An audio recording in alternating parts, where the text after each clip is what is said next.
বাবা বাবা আমাদের মাথার ছাদ, বাবা ডাকের আলাদা স্বাদ। ব্যথা পেলে ও মা গো মরে গেলাম গো যেমন আসে, তেমনই ও বাবারে কি ব্যথা রে, এটাও ভেতর থেকেই আসে।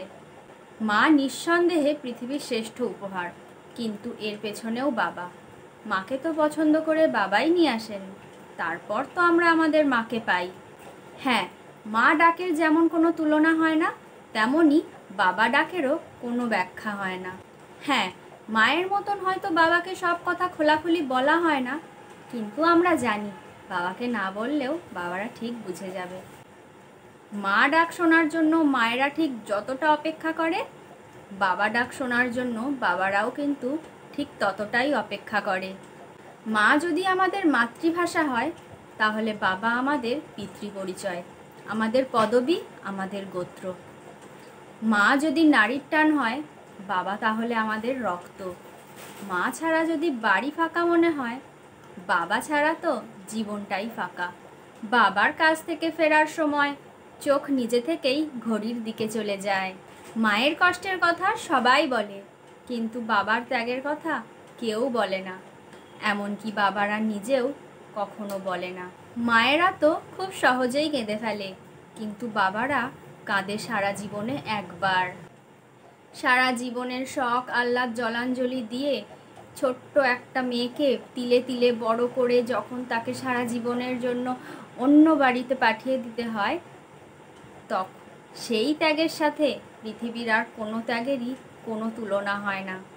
একজন মেয়ের বাচ্চা হলে সবাই হসপিটালে আগে বাচ্চাকে দেখতে যায়, কিন্তু একমাত্র বাবা যে সবার আগে তার মেয়েকে দেখতে যায়। দাদু হওয়ার সুখের থেকেও তখন তার কাছে নিজের মেয়ের মা হওয়ার আনন্দটা অনেক বেশি। আর যে বাবার ছেলে সন্তান, তার ত্যাগ কি কম? ছোট থেকে ছেলের সমস্ত আবদার মিটিয়ে, বায়না মিটিয়ে,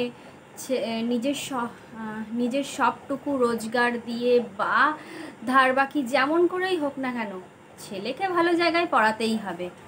ছেলে যেখানে পড়তে চায়, যদি সেটা বিদেশে হয় তাহলে তাই হোক। তারপর ছেলে নিজের পায়ে দাঁড়িয়ে গেলে, প্রতিষ্ঠিত হয়ে গেলে, তখন বাবারা টাকা জমায় তার বউয়ের জন্য, বা বিয়ের জন্য, বা ছেলে মেয়ের জন্য। তবুও ছেলে মেয়ের কাছে এক পয়সাও হাত পেতে চাইতে পারে না বাবা। বাবার এই ত্যাগ কল্পনার বাইরে, তাই তো বাবার স্থান মাথার ওপরে।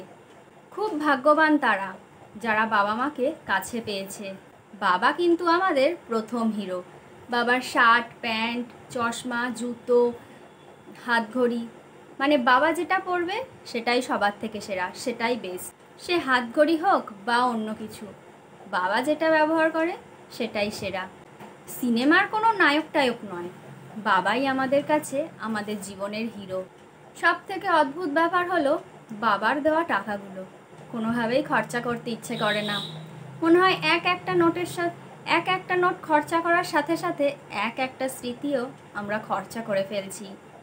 তাই বাবার দেওয়া নোটগুলো আমরা সবসময় জমিয়ে রাখতেই পছন্দ করি।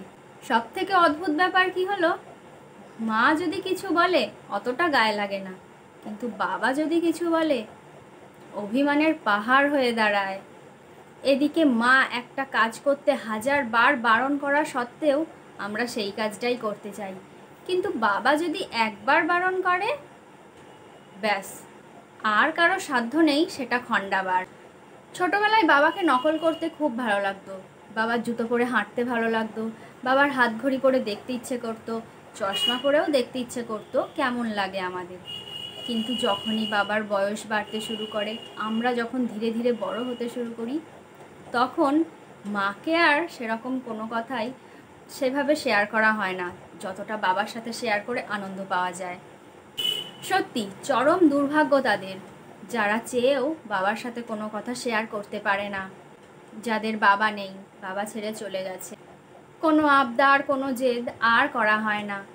বাবার ভয়ে তাড়াতাড়ি বাড়ি ফিরে আসার তাড়াহুড়োটাও আর থাকে না। সত্যি বলতে মায়ের আদর ঠিক জীবনে যতটা প্রয়োজন, তার থেকেও বাবার শাসন আরও লক্ষ গুণ বেশি প্রয়োজন। তাই যাদের বাবা আছে তাদের কাছে সব আছে। পিতা স্বর্গ পিতা ধর্ম পিতা হি পরমং তপ পিতরি পিতৃমাপন্নে প্রিয়ন্তে সর্বদেবতা। তাই পিতাকে খুশি করলে সকল দেবতাই খুশি হন। একটু মজা করে বলতে গেলে বাপ তো বাপই হতা হে।